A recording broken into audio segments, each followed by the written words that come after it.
என் அன்பு தமிழ் சொந்தங்களே, ஒரு நாட்டை பிடிக்க வேண்டும், ஒரு பெரு நிலப்பகுதியினை தன்வயப்படுத்த வேண்டும் என்று திட்டமிடுபவர்கள் என்ன செய்வார்கள் தெரியுமா?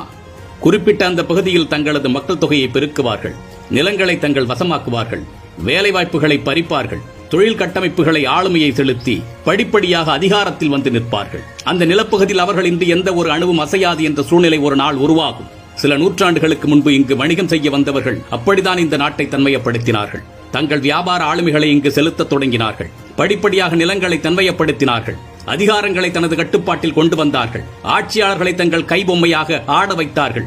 ஆனால் இவையெல்லாம் எப்படி சாத்தியமானது என்று நாம் யோசித்து பார்த்தோம் என்று சொன்னால், இங்கிருந்த ஒற்றுமையின்மை. பிரித்தாலும் சூழ்ச்சி என்ற திட்டத்தின் அடிப்படையில் அவர்கள் படிப்படியாக நிறைவேற்றினார்கள். ஒட்டுமொத்த நாடும் அவர்களது வசமானது. அதே சூழல்தான் தமிழ்நாட்டில் படிப்படியாக நடத்தப்படுகின்றது.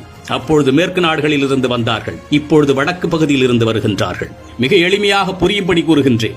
தமிழ்நாட்டை தங்கள் வசப்படுத்த வேண்டும் என்று வடநாட்டவர்கள் நினைக்கத் தொடங்கிவிட்டார்கள்.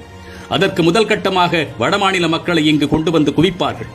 அதற்கு இரண்டு வழி இருக்கின்றது. ஒன்று அதிக மக்களை கொண்டு வந்து குவிப்பது, மற்றொன்று அதிக பிள்ளைகளை பெற்றுக்கொண்டு இங்கு பல்கி பெருகுவது. நடக்கிறதா இல்லையா யோசித்து பாருங்கள்.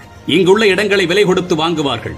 உள்ளூர் விலையை விட அதிக பணம் கொடுப்பார்கள். அதனால் உள்ளூர்வாசிகள் வடநாட்டவர்களிடம் தேடிச் சென்று தங்கள் இடங்களை ஒப்படைப்பார்கள், அதிக விலை பெற்றுக்கொள்ள வேண்டும் என்பதற்காக. உங்கள் பகுதியில் நடக்கின்றதா இல்லையா சிந்தித்து பாருங்கள். வியாபாரங்களில், தொழில் துறைகளில் தங்களது ஆதிக்கத்தை படிப்படியாக மேலெழுப்புவார்கள். அனைத்து தொழில்களும் அவர்களின் கட்டுப்பாட்டில் வரும், அல்லது அவர்களின்றி எந்த தொழிலும் இயங்காது என்ற நிலை உருவாக்கப்படும். உங்கள் பகுதியில் நடக்கின்றதா இல்லையா சிந்தித்து பாருங்கள்.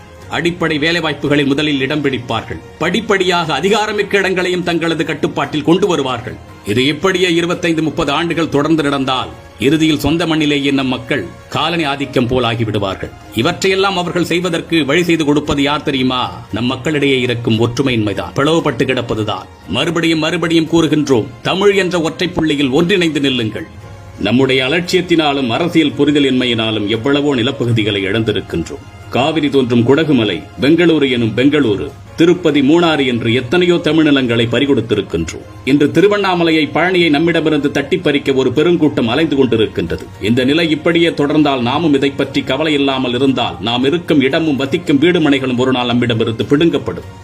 கடந்த சில தலைமுறைகளில் நம்முடைய ஒற்றுமையை நாம் தவறவிட்டதால் தான் இன்று தமிழுக்கே தொடர்பில்லாதவர்கள் எல்லாம் ஆட்சி அதிகாரத்தில், அரசியலில் ஆளுமை செய்து வருகின்றார்கள். தமிழர்களை வந்தேரிகள் என்று பேசத் தொடங்கி இருக்கின்றார்கள். ராஜராஜனும் ராஜேந்திர சோழனும் தெலுங்கர்கள் என்று கிழவிகள் எல்லாம் மாதட்டி கொண்டு சுவரொட்டி ஒட்டி கொண்டிருக்கின்றார்கள். நம் வரலாற்றை அழித்து கல்வெட்டுகளை கரைத்து தமிழினத்தை தகர்க்க துடிக்கும் கூட்டம் நாளுக்கு நாள் பெருகிக் கொண்டே வருகின்றது. இனிமேலும் விழித்துக் கொள்ளாமல் இருந்துவிட்டால் இந்த இனம் ஒரு நாள் இல்லாமல் போய்விடும், சிதறடிக்கப்பட்டுவிடும். இது எங்கோ நிகழ்கின்றது, எனக்கும் இதற்கும் எந்த தொடர்பும் இல்லை என்று மட்டும் நினைத்துக் கொள்ளாதீர்கள். இது நம் தமிழினத்தின் பாதுகாப்பு குறித்தது, நம் எதிர்கால பிள்ளைகளை பற்றியது. நம் மொழி, பண்பாடு, எதிர்கால நல்வாழ்வு என அனைத்தும் இதில் அடங்கி இருக்கின்றது. இந்தியாவில் பிறந்த எந்த குடிமகனும் எங்கு வேண்டுமானாலும் சென்று குடியேறலாம், அங்குள்ள உரிமைகளை பெற முடியும், வாக்களிக்க முடியும். ஆனால் அது ஒரு சூழ்ச்சியின் அடிப்படையில் இங்கு நிகழ்த்தப்படும் பொழுது அதை வேடிக்கை பார்த்துக் கொண்டு நாம் இருத்தல் கூடாது. அதனால் தான் கூறுகின்றோம், தமிழன் என்ற ஒற்றை புள்ளியில் ஒன்றிணையுங்கள். இதற்கு மேலும் இதை நாம் கண்டும் காணாமலும் இருந்து விட்டால் நம் பிள்ளைகளை, பேரப்பிள்ளைகளை பானிபூரிக்காரர்கள் தான் ஆட்சி செய்வார்கள் என்பதில் ஐயமில்லை. சிந்திப்போம். மற்றொரு பதிவில் சந்திப்போம். தமிழனாய் பிறந்தேன் என்ற பெருமையுடன் விஜய் சீதாராமன்.